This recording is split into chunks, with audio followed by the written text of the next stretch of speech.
Discretionary listener participation is advised for the following pro wrestling podcast.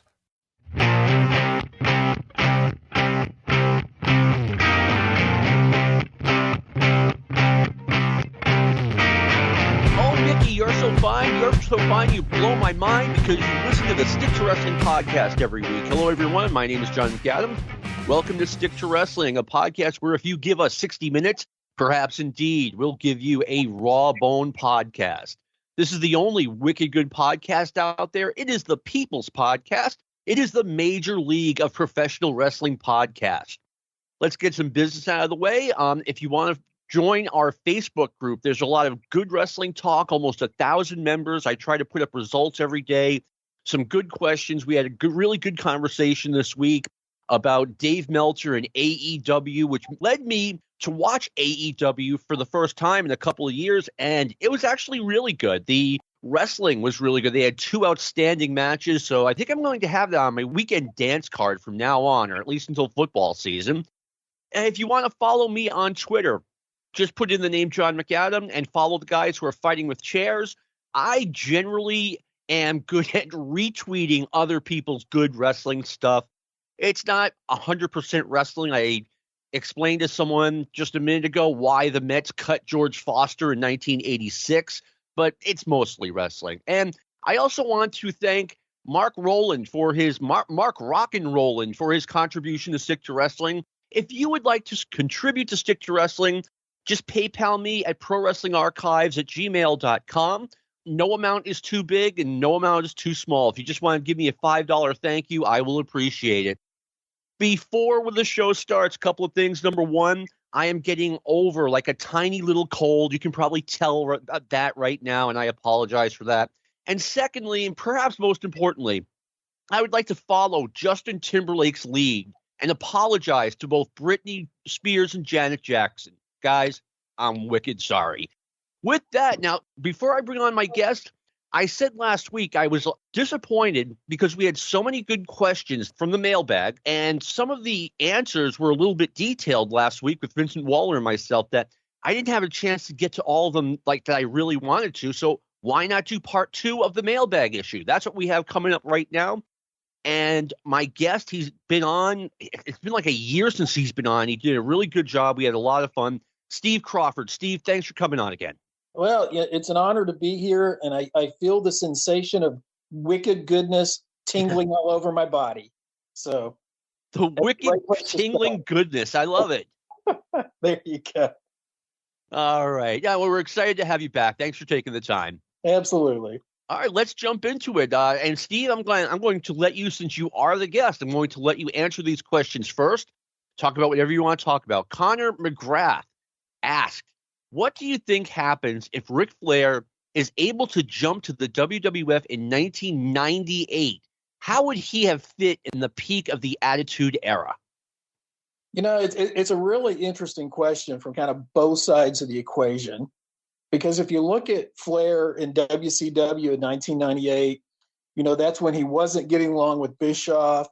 He had missed a show to watch his son in a wrestling tournament. They were suing him. He wasn't there for a long period of time. So he was very unhappy in WCW in 1998. So I think he would have been very happy if he could have jumped to the World Wrestling Federation at that time, or if it was WWE at that time. But the problem, you know, you see on that side of the equation is they're building new stars. You know, that's when Steve Austin is starting to skyrocket, and The Rock is becoming a big star, and Mick Foley's becoming a big star. So you have these guys who have never been stars before. They're fresh, they're new, they're bringing something different to the table. And you know, where does Ric Flair fit into that mix? I don't know. You know, is he willing to put over Steve Austin at that point in his career? Is he willing to help The Rock on his way up? You know, I mean, Flair has so much charisma, such a great performer. He's got to be in a featured spot, but it's real interesting to think about where he fits in the mix there. And I'm not sure that I know. I don't know. I have wondered that now for 23 years, like, you know, when everything was happening between Flair and Bischoff. And by the way, I've said a couple of times on this show, like, I don't have this like great big hate thing for Eric Bischoff because, I think I respected the direction in which he took the business. Like, he wanted it to be TV oriented. But then you get back and you remember some of the stuff Bischoff did with Flair. I mean, he suspended Flair for no good reason. Flair had already asked for the night off and had gotten permission to see Reed wrestle. And then all of a sudden, Eric wants him on the Thunder taping in a minor role. It was like, it was almost like Bischoff was starting a fight with this guy. And then Bischoff has this conversation with the locker room where he says he's going to sue Ric Flair into bankruptcy. He said he was going to wipe out Flair and his family's assets. He has a locker room meeting with everyone where he says this about Rick. To me, I mean, if I'm running Time Warner, Turner, whatever it is, I at least think about, and I might even go ahead and fire Eric Bischoff for that kind of behavior. And I was saying that at the time. You don't do stuff like that. But as far as, and another thing too, Rick definitely had made some enemies when he was in WCW as Booker in 90 and in 93. Like, I know Mick Foley came away not liking the guy at all. Steve Austin, if I recall correctly, asked Vince, I know he asked Vince, don't bring this guy in. And he said, if you bring him in, I'm not working with him. And The Undertaker also did not want Flair in. And what do those three guys have in common? They worked with Flair when he was the Booker, and they all came away with bad taste in their mouths. It wasn't just Paulie Dangerously and Shane Douglas going off on the guy. But what would they have done with him?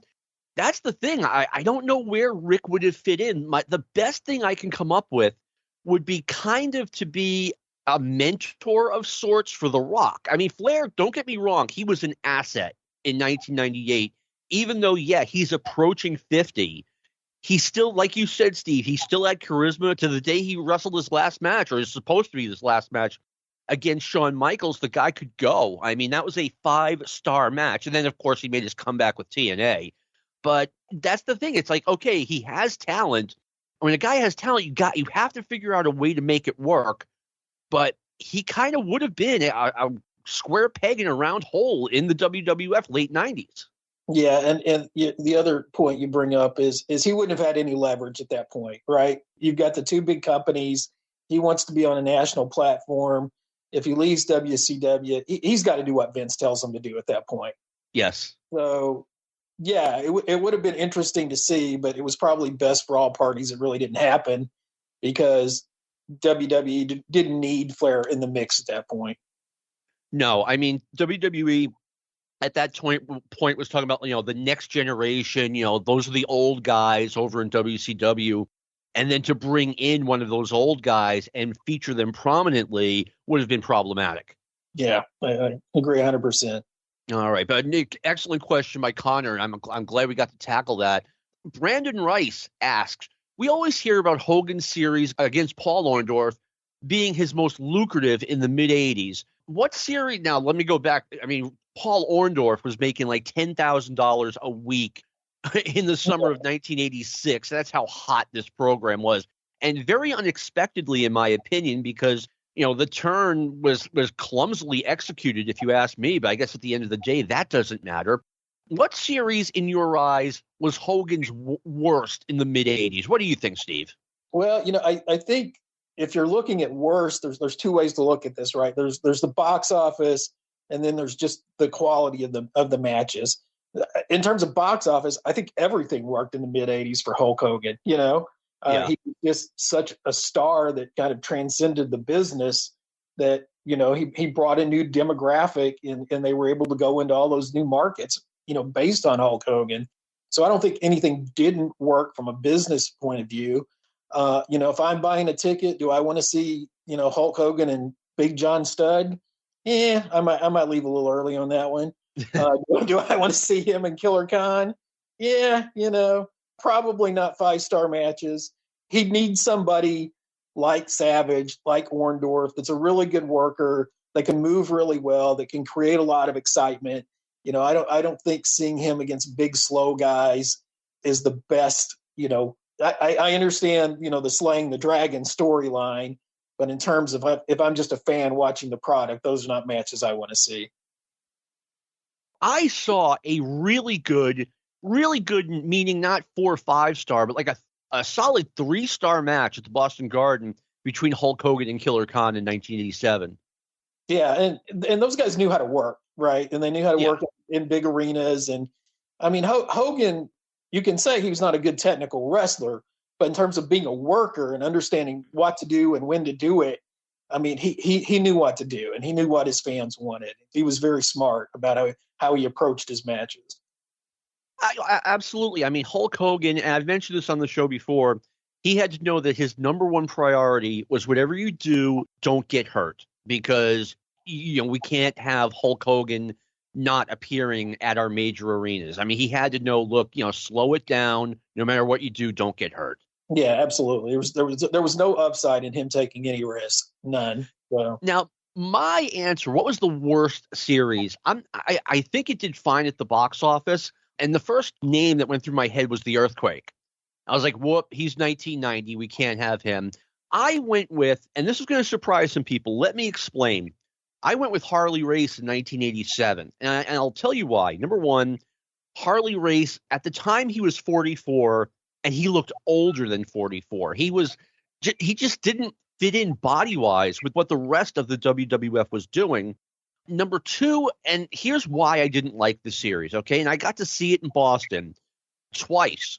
Harley Race against Hulk Hogan. I mean, legends. But here's how the match went around the horn. New York, Philadelphia, etc. Hulk Hogan has a match with Harley Race for the title, and Hogan basically destroys Harley Race. I mean, I won't go as far as to say it was like a squash match. It felt like he was going out of his way to make people say, hey, Hulk Hogan, this is the former NWA champion, and Hulk Hogan dominates him. And the way they did it in the first match, Hogan gets a clean pin on Harley Race. Then Hogan is doing his posing routine, and maybe after 2 minutes of that, Harley Race sneak attacks him. And so now we've got an issue here. So Hogan challenges Race to a Texas death match the next month, and Hogan once again destroys Harley Race. Harley barely getting in any offense. And supposedly the matches were the worst of, in all places, St. Louis, which is Harley's hometown. Yeah, I mean, Harley at that time in his career did not look like a guy that should be in a main event for a national promotion. He did not. He did not look credible, going against Hulk Hogan at that point in time, which is a sad thing to say when you look at the body of work of the two guys that are involved there. But you're right. That was bad product placement. And, at that time, even though he was in his mid-40s, Race could still go. I mean, I saw some good Harley Race matches in the WWF, but the WWF promoted physiques. They didn't promote wrestling as much as they did physiques, and Race just never had the physique. No, it was not a good. It was, the old NWA champions like Dory Funk and even some guys that weren't champions like Dick Slater. It just looked bad when they went to, the WWE and had the Styles Clash and just didn't look like a fit for what that product was trying to do. No, and Dory, I mean, when they brought him in, and he was just a tag guy with Jimmy Jack Funk, not even with Terry Funk, with a faux funk. That was a downer. But one thing I wanted to add to the Hogan question: Hogan didn't really have a series of matches until 1986 when we had the Orndorff turn. I mean, we had kind of a feud with Roddy Piper, but they didn't go, arena to arena. When they came to Boston twice, but that was it, I think. Yeah. It was like 1 month he'd be against Dr. D. David Schultz, 1 month he'd be against John Studd, 1 month he'd be against Brutus Beefcake, and jumbled around. Like he'd have different matches going from city to city. Right. Of course, Piper wouldn't do the job for him. So how much could you do with that feud, right? Exactly. I mean, Roddy, I'm a big fan of Roddy's, but he got very selfish in the mid to late 80s. Yeah, absolutely. All right. Christian Bodie asks, if you could change the combatants or finish for any Supercard, what would it be? Steve, what do you think? Well, this one is kind of easy for me when I look at, the biggest disappointment in terms of a finish. And I think it was WrestleMania 17. I don't know if I have that number correct, but it was Rock versus Austin, where Austin has been the hottest superstar in the business, the biggest draw since the Hogan era. Everybody loves him as this anti-hero, badass rattlesnake. And then, he turns heel to hug Vince McMahon and beat The Rock. And he has to do that to keep the title. I just think they killed the Steve Austin character. I think that was the absolute worst thing they could have done. This was a guy that people legitimately believed in. I remember I had just moved to the Quad Cities in Davenport, Iowa, and I see an Illinois license plate that says ASTN 316. I mean, somebody's purchased that license plate, right? That's not like when you bought the shelf.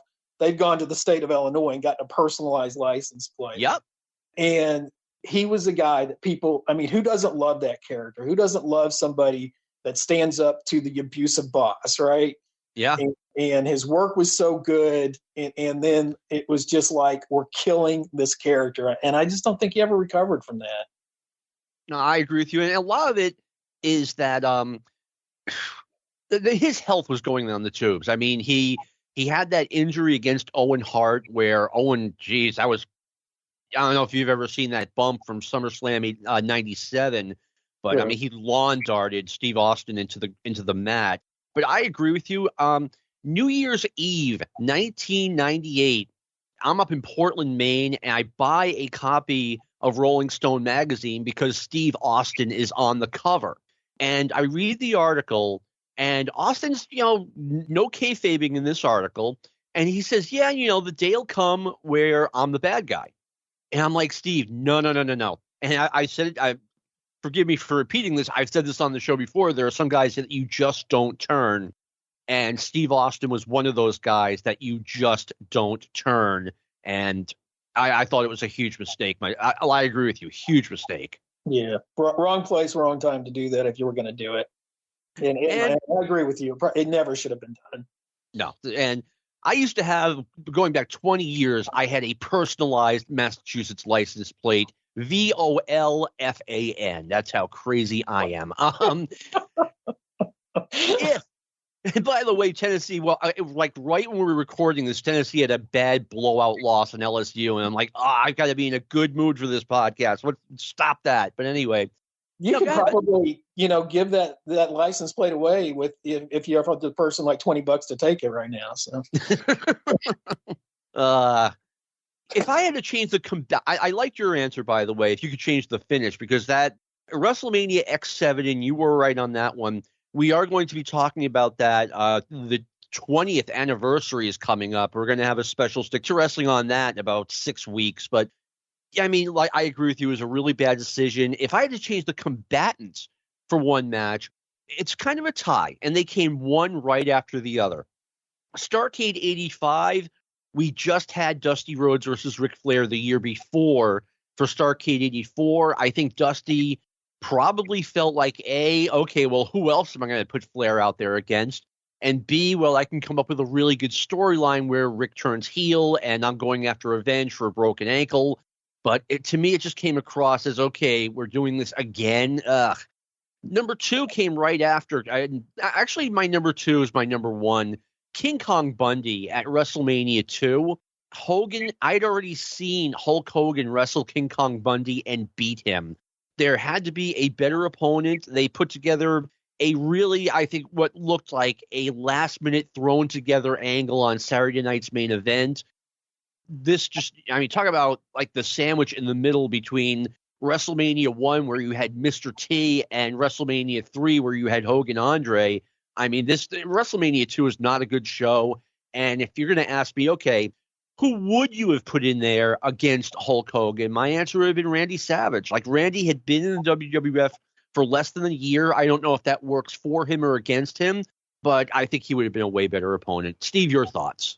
Yeah, I agree on both of those cases. The Rhodes Flair match, I mean, they just went way too long with that. And then especially the way it was booked, where Flair always looked weak. Yep. And then Bundy was not the guy to be in that spot. Like you say, he had been through all the territories. He was in a good spot in a lot of territories, but he wasn't a top tier star. And you're right, it looked like a rush job, and it didn't have a lot of intrigue to it. No, and on top of everything, and instead of having Andre win the Battle Royal, I mean, if they had already done Andre versus Bundy, but I think they only did it in New York. And if you had an angle to back that up, there's a good number 2 match for WrestleMania 2. Not good in the ring, but people would have wanted to see Andre and Bundy. Yeah, that would have been a good spectacle kind of match. You're right there. And the WWF was full of those. All right. A.J. Montgomery asks, could Brad Armstrong have been a good replacement for Dennis Condrey in the Midnight Express instead of Stan Lane? He would have had Cornette as his mouthpiece, and he was a better worker than Stan while working alongside Bobby Eaton. What do you think, Steve? Well, I'm the biggest Midnight Express mark in the world to begin with. So this is a question that, I would take very seriously when you're talking about changing the membership of the Midnight Express. I just don't think Brad would have been a good fit at that point. I started seeing him in the early 80s when he was teaming with his father, Bob Armstrong, and they were, pushed as a top tag team in Georgia. And you thought, yeah, this guy, Brad Armstrong, he's going to be a huge star. You thought he was going to be a guy that was going to be a main event guy, and it never happened. And certainly by 1987, it didn't happen. The business had changed a lot since the early 80s, and he was still this just kind of bland, well-mannered, baby-faced guy. And he had been seen too much on national scene, I think, at that level. You certainly couldn't have just put him in the slot like you did Stan Lane, because Stan Lane had not been seen on the national level, unless you call the AWA, which I really don't consider that. But he'd been a top tag team guy. People knew of him. And so it was an absolute fresh face. It freshened up the team.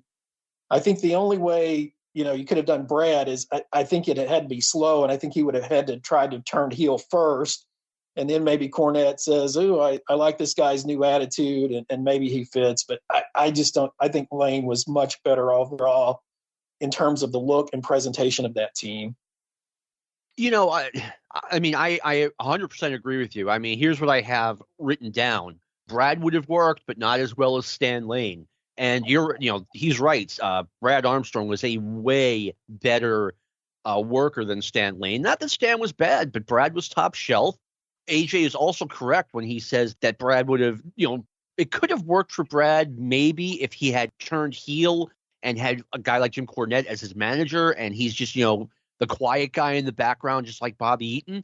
But in a way, Brad was almost too much like Dennis Condrey. He was a good Southern guy, not a lot of charisma, unfortunately. And people say, "Oh, Brad Armstrong was so underrated, that no one used him right." Jim Cornette in Smoky Mountain Wrestling tried to make Brad Armstrong his number one guy, and it just didn't happen. It didn't work, and it didn't look like it felt like it worked for no other reason than you just can't use Brad as your top guy. Right. I mean, he was a solid ring technician, wasn't a good promo, and didn't really have that babyface fire that connected with the audience. And he wasn't really an innovator. I mean, he was a very good 1980s ring technician.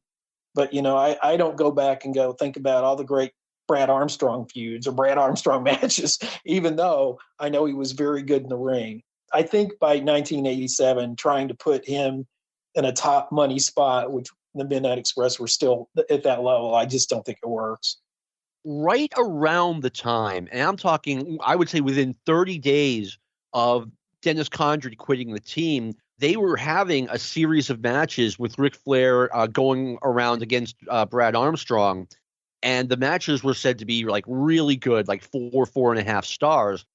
But they ran an angle to start this whole thing where Brad Armstrong is doing an interview, and Ric Flair comes out and he shakes Brad Armstrong's hand.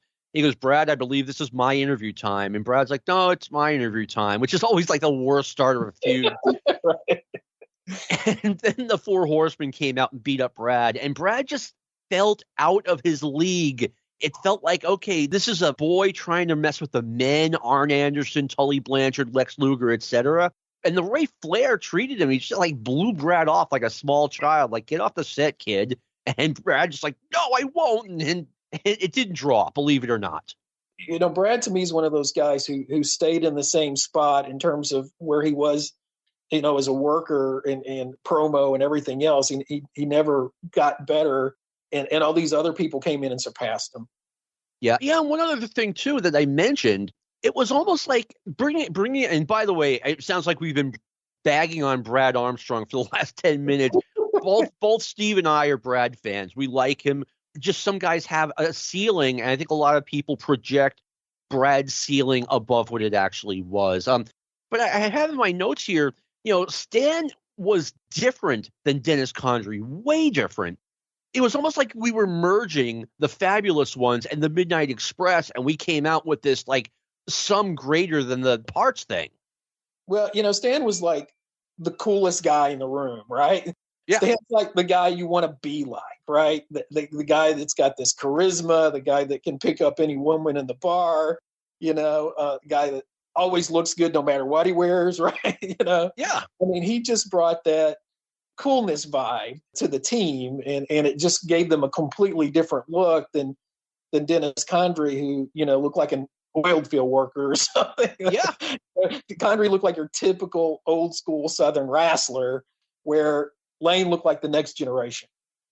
Yeah, and that's why I've always thought that this Lane and Eaton version of the Midnight Express were the best ones. I mean, because Stan had that charisma. It was almost like as soon as they brought Stan in, it's like, okay, we're no longer going to have like, Dennis Condrey and Bob Eaton wearing different sets of tights. Like now the Midnight Express got serious about their, lack of a better word, costuming. I mean, they had now matching boots and trunks and jackets, and they looked like an elite tag team. I agree with you. I've always preferred that version. I think Condrey was a great ring psychologist. I think he was very smart. But I think just in terms of the presentation of how they looked and how they performed together, they could do a lot more, I think, with that team with Lane in there. I completely agree with you. And it might have looked chaotic at the time, but I mean, Dennis Condrey, and this, I'm not saying this to be mean, he did Bobby and Jimmy a big favor by leaving and letting them let Stan take his place. Yeah, I think so. I think it was the time that they needed a new look, and I think that extended the life of that team. And, I'll throw this in there, too. I mean, one of wrestling's great mysteries, which, we're never going to have the answer to, is what the hell happened with Dennis Condrey. I mean, no, there's been 5 or 6 different answers. And the last time I heard Jim Cornette address it, he said, well, I really can't tell you.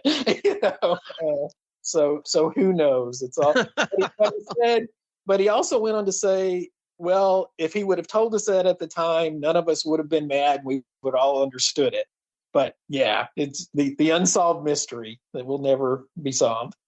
I mean, I do believe Jim when he said it was as simple as, okay, we go to pick up Dennis, he's not there. We get to the arena, he's not there. We call him, he's not picking up. And, 2-3 days later, it's like, okay, we got to do something here. Like that part, that's easy enough to believe that, like the Dennis Condrey part, like, okay, what's he thinking not getting on that plane and getting back to work? Yeah, it's a strange, why did he ghost that position to, later be in Alabama and the AWA, making, you'd have to think much less money. And, it's just hard to fathom.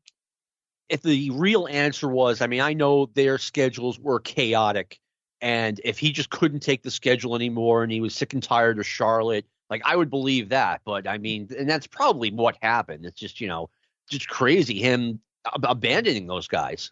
Yeah. And they've been working, really hard for a long period of time, going back to Mid-South. So, yeah, it was like Dennis, he'd been wrestling since I want to say 74, and he finally made it to the point where, he was making a lot of money in the NWA.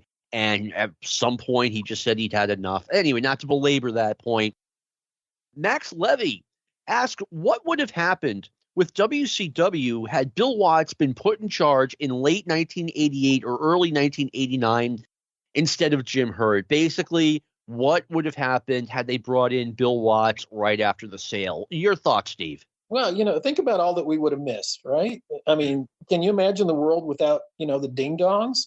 Can you imagine a world without the dynamic dudes and Ric Flair's Spartacus haircut? I mean, think about what we would all lost there. You know, I don't know that it would have been much different than when Watts came in later. You know, I mean, Watts came in, he immediately destroyed the morale of the locker room. He didn't fit in a corporate environment. The intriguing thing to me is that Mark Calloway, you know, was working in WCW at that time.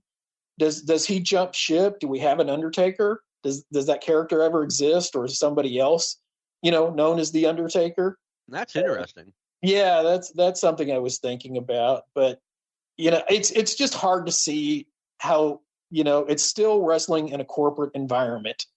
And that era was considered a very politically correct environment, and he's still not going to fit in there for very long. So, you know, I just don't see that working for, you know, I think he's there like he was later, maybe a year, and he offends people with Bill Watts being Bill Watts, and somebody else is brought in. Here's where we differ a little bit, okay? Bill Watts was brought in 1992, and it's one of those weird things, like on the internet, people say, oh, I love 1992 WCW with Bill Watts. I don't doubt that's some people's preference, but in 1992, we were all looking at each other going, what is this garbage? It's just terrible.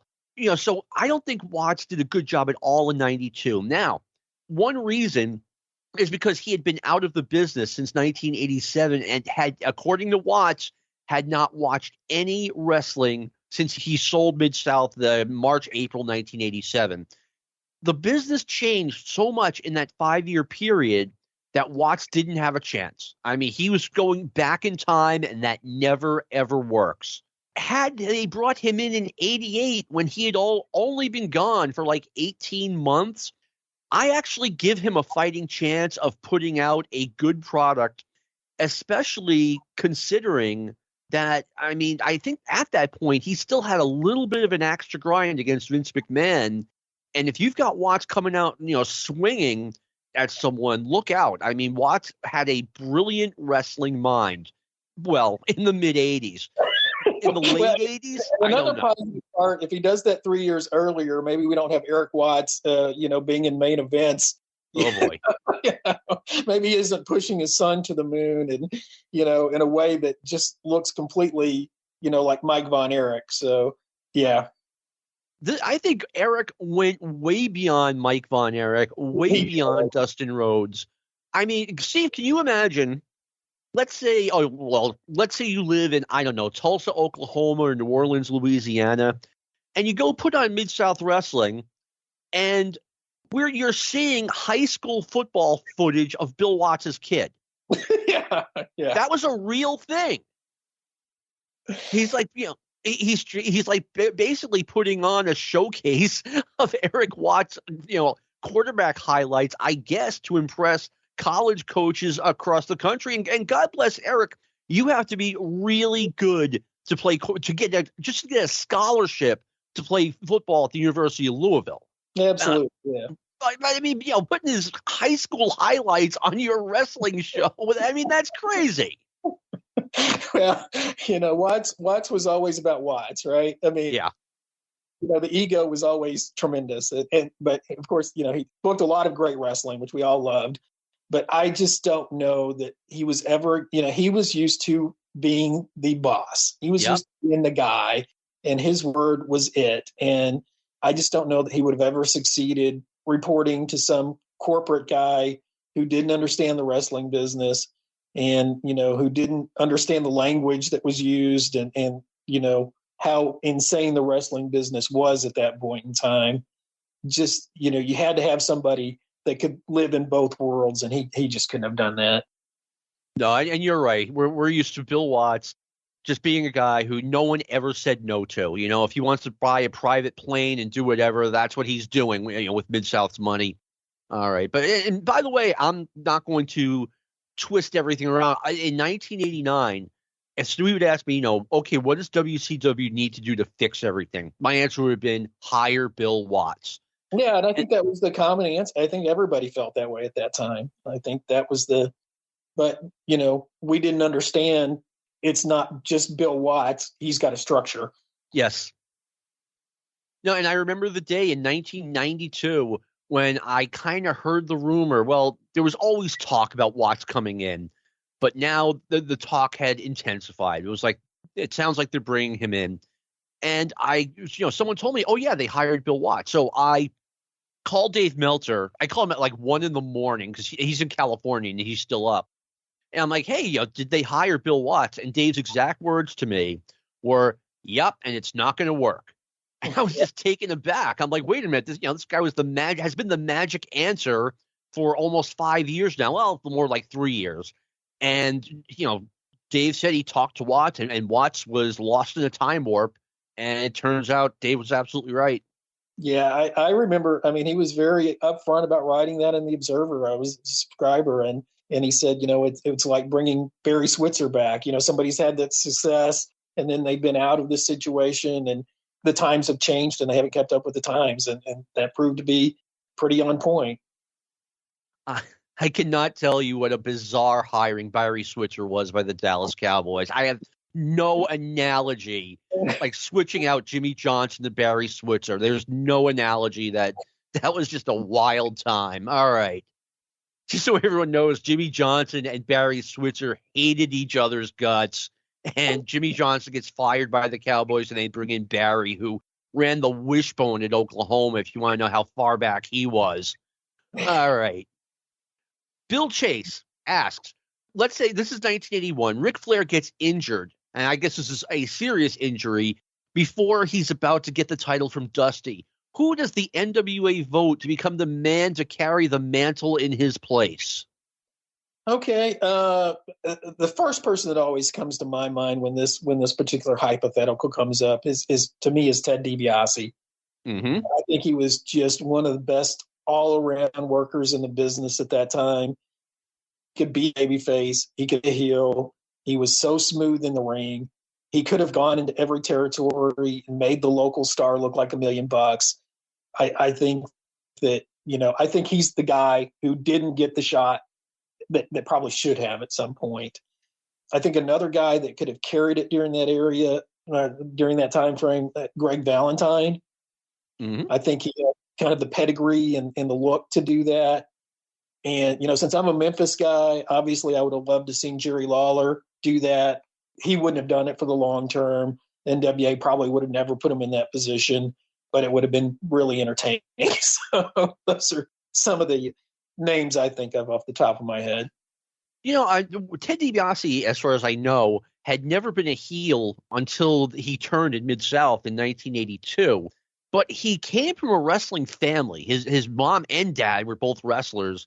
So he understood the business. And I think if you would ask me in 1981, would Ted DiBiase work as a heel? I would have guessed yes. And he was my first choice. My second choice was to simply leave the belt on Dusty Rhodes. I mean, Dusty was a draw everywhere he went. He'd proven in the past that he could be a heel, but his best role was a babyface. So you kind of have to change the way you did things a little bit. Like, instead of having the NWA champion be a heel, he'd either be a tweener or Dusty would have worked the way Jack Briscoe worked, just as a subtle heel who does, the little things, but he's still a babyface. Hey, Dusty was arguably the number one star in the business in 1981. And Valentine was also my number 3. Valentine, he gets knocked as being like Ric Flair Jr. or JV Ric Flair. But I think Greg Valentine could have been WWF or NWA champion. So, and with Flair out of the way with this injury, we now don't have this problem. I also wanted to mention, too, by the time Ric Flair got the NWA title in 1981, I think he was overdue to get that. He was clearly the best worker in the business, one of, if not the best talker in the business. He had enough size. He had it all. Right. Well, but they were still going from that era where you had to be a legitimate tough guy and you had to worry about a double cross, right? So he was kind of the first guy that didn't fit that mode for the NWA, where they said, no, we're going to select the best performer. But you're right. He certainly could have carried the belt sooner than he did. He was so good. I mean, I've heard more than once when he was younger, Ric Flair was definitely not a pushover. Like, I guess there's no pro wrestler you really want to mess with because these are big guys. I mean, Rick had a legit amateur background. So I think by 81, definitely the double cross era was over. And probably by 79, you could say that as well. Yeah, I think so. All right. Who are 3 current wrestlers who could have been NWA champion from 1975 through 1985? Steve, I'm going to ask you something. Do you watch the current product? No, I have nothing on this. I mean, I am a blank tabula rasa, blank slate, right? I have nothing on who, I don't watch the current product. So I, can't waste people's time with making up opinions on something like this. Just this week, I tried to watch Raw. I gave it my best shot, and it just didn't hook me. It didn't. I watched maybe the first hour, and I'm like, okay, there's no way I'm going to get through 3 hours of this. And I went in there with like, hey, this might be good. And the way I've watched Raw since its inception, even when I loved it in like 98, 99, I would always have a fast forwarding method. And when you watch it on WWE Network, which is what I was doing, there's no way to fast forward. So it was either sit there and deal with it or, watch the whole thing or don't watch it. And I opted to not watch it.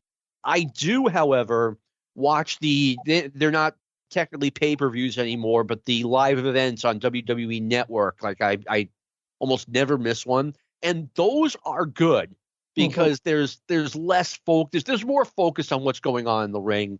And my pick for guys who could have been NWA champion, I have 2. Roman Reigns would have been great in any era. Drew McIntyre is really good, and he could have been great in any era. And 3, I think he's still technically active. I think the old school NWA would have pretty much done anything to get a Brock Lesnar in there. Oh, yeah, absolutely. Yeah, I mean, obviously I know who Brock Lesnar and Roman Reigns are, and certainly those guys would have been big money draws in any era and could have certainly, held the title and been credible touring champions. Yeah, it's funny. I'll talk a tiny little bit about the current product. Like, I thought AEW was so good and that their characters were really good. Like, they've got this female wrestler, Dr. Britt Baker, who blew my mind. She was like really good in the ring and she had a great persona. Obviously, if she's smart enough to be a legit dentist, she can figure this out. But I mean, wow, talk about, being a really good pro wrestler part-time and being a dentist full-time. And she's phenomenal. Yeah. You haven't seen her, I know. Yeah, it's like, who was the physician that killed somebody and then became a wrestler and the movie was based on him? And I'm trying to think of his name. I know who you're talking about. The Fugitive or yes. Oh. Yeah. So we've had, and then you had the interns, wrestling in the 70s. So we have had this, medical, transition to professional wrestling before. But yeah, of course Lou knows. Sam Shepard. Of course Lou knows. Yeah. That's the name I thought, but then I'm like, is that the right name? I don't know.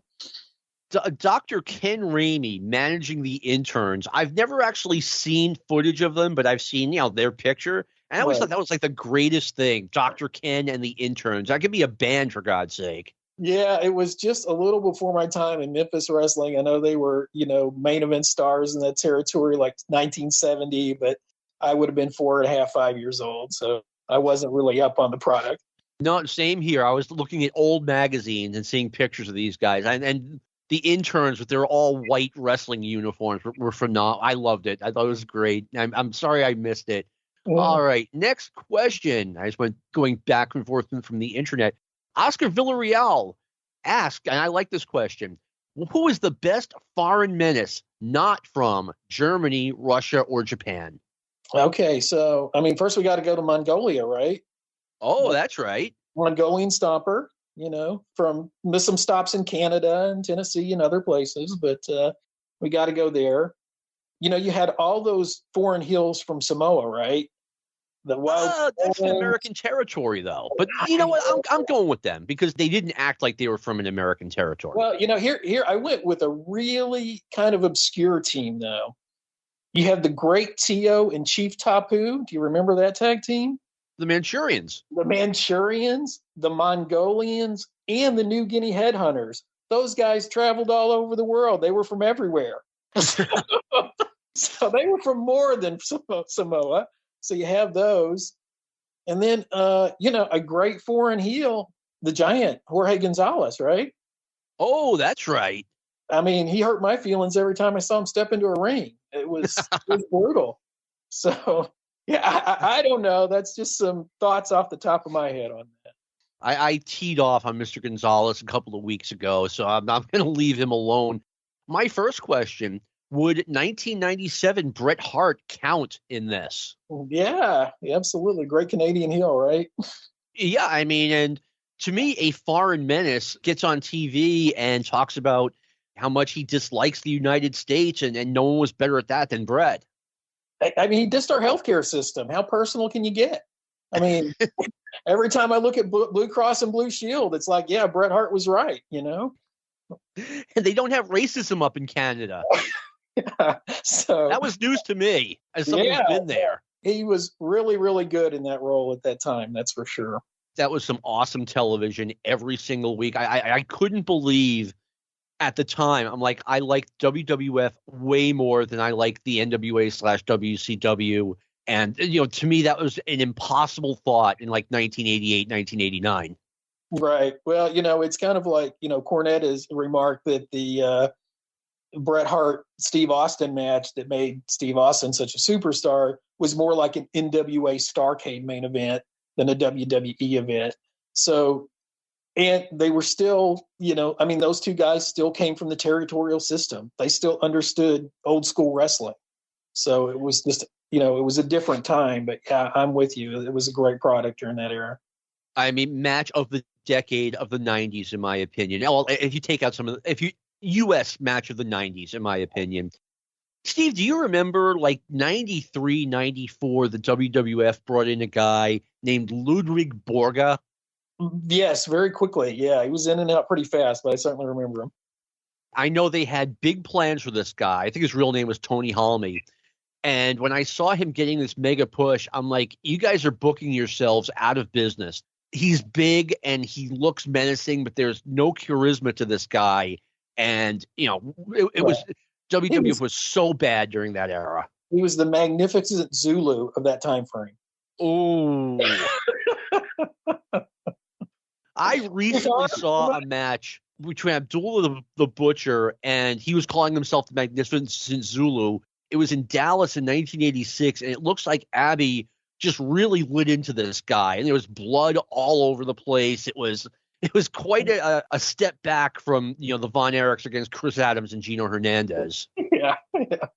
But those were brutal matches to watch in the worst way possible. Yeah. But ultimately, if I had to go with the best foreign menace, if Bret Hart does not count, I'm going with the Iron Sheik.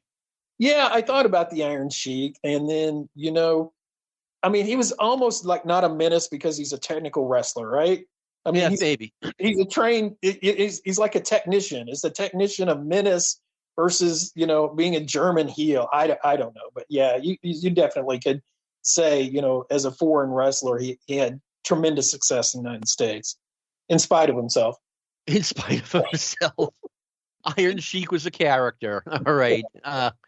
Michael West asks, in 1983 or 1984, what would have happened if the Southeastern NWA promoters had purchased Georgia Championship Wrestling, started a corporation that put their best talent on the 605 show, and toured the big arenas?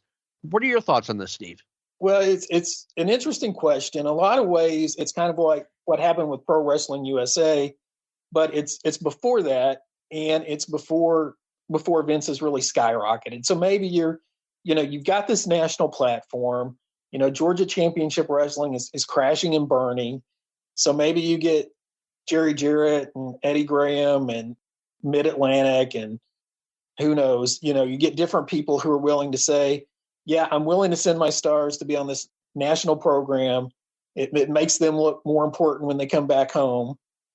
But the problem is who books it, because you don't want your stars going out on national television and being a job guy, right? And no, I mean that's what messed up Pro Wrestling USA, or excuse me, it messed up Memphis when they were doing Pro Wrestling USA. Right, yeah. And then the other part of it is, okay, so if they're working this national platform off Georgia TV. Where are they going? And they're missing house shows where your biggest stars you're dependent upon to draw money. So I think you ultimately still have the same problem you have with pro wrestling that Pro Wrestling USA did. You don't have one concentrated owner who says, this is my vision for this product, and everybody's got their personal stake that's more important to them.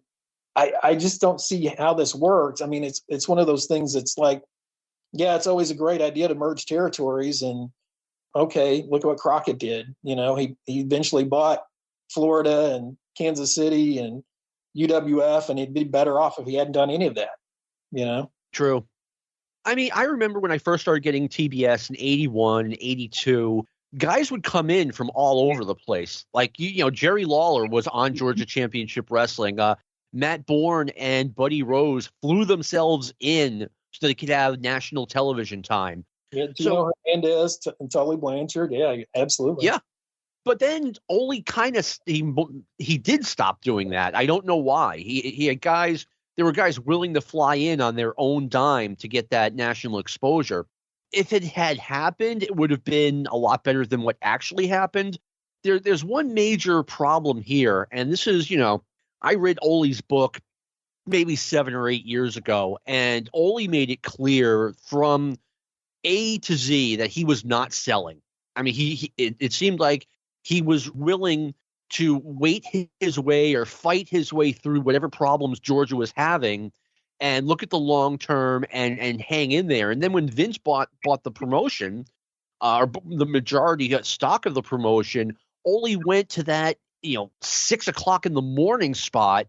So Ole wasn't giving up, basically. Right.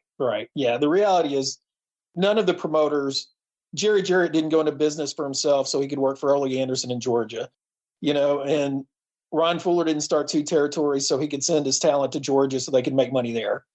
And Eddie Graham wasn't saying, well, I've got all these great booking ideas. Let me give them to Ole Anderson in Georgia. So the idea that all these guys were going to come together, I mean, that's why Vince McMahon laughed when Pro Wrestling USA called them while they were having a meeting and said, this is ridiculous. It'll never work. He knew it was comical because, there's just no way that was going to function. It's sad that, they kind of lost those years in 83 and 84 when the NWA did have this national platform and it really wasn't being used correctly. No, I agree with you 100%. I mean, maybe a better what if. Let's say what if Ole Anderson was ready to sell at the right price and either Jim Crockett or Eddie Graham purchased that spot, merged the 2 promotions, and let's face it, it wasn't like there was so much talent in both Florida and Georgia that you couldn't use both rosters and start from there. Like instead of, that's basically what happened. Crockett got the spot in April 1985. Right. And, it had to be under one ownership umbrella. And if you merged it, you could have done something where, okay, maybe your big weekly towns become bi-weekly towns or something of that nature. You can shuffle the talent in. You can get fresh talent in different places, but you can what if that all day long. But it just wasn't going to happen. The power of national cable, couldn't be overstated. I mean, more and more homes were getting WTBS, and instead of wrestling being on the UHF channel, now it's on it's on at 6:05 Eastern every Saturday on a station that everyone, not literally everyone, but pretty close to it, coast to coast gets. Right, and USA Network with Southwest Championship Wrestling and WWE. So it was just evolving so quickly all throughout the country. Yeah, there was something about Southwest that seemed a little more minor league than the WWF on WOR or the NWA on TBS. There was just, it came across as this, I don't know, just this cut rate promotion. I'm not saying I didn't like it. I'm saying that I knew Bob Sweetan wasn't really a big star. I thought that Tully Blanchard was going to be a big fish in a small pond. I knew Scott Casey. As much as I like Scott, I knew he wasn't a big star. So you didn't feel like Amarillo and Lubbock just had that sort of cachet that New York City and Boston do? I mean, come on. I'll take you to Lubbock sometime, and you'll think, oh, my God, there is an end of the earth. I've read Friday Night Lights. I know about Lubbock. All right. Wow, we're running low on time. We've got room for a couple more questions. Christian Bodie asks, if Sting does not injure his knee at the Clash of the Champions, and what a turning moment that was. Talk about having the worst luck. And wins the NWA title at WrestleWar 90, does Flair end up in the WWF earlier? Steve, what do you think? I don't think so. I think Flair wanted to drop the title to Sting. Yeah. I think that ultimately what that hurt was hurt Sting on not getting the title at that time, and it hurt Luger because Flair wouldn't drop the belt to Luger, and Luger, looked like he did in the WWE when he didn't win the title. He looked like this guy that should be champion, and he's not. I think Flair was actually booking at the time that Sting was injured. And so he wanted to drop the belt to him. It would have been, interesting to see what happens from there. Obviously probably Flair wins the belt back at some point. But no, I don't think that it would have any impact on Flair's leaving or staying with the company. No, I don't either. I think Flair, what he had in mind was to do, we talked about the Bret Hart, Steve Austin match from WrestleMania that really established Steve Austin as a star. And they did some of the Bret Hart, or the Bret Hart / Steve Austin double turn on that night. And the next night on Raw, they pretty much finished it. And Hart had a lot to do with Steve Austin becoming a superstar.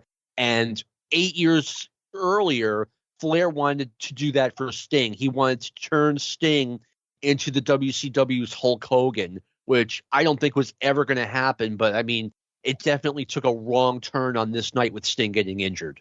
Yeah, absolutely.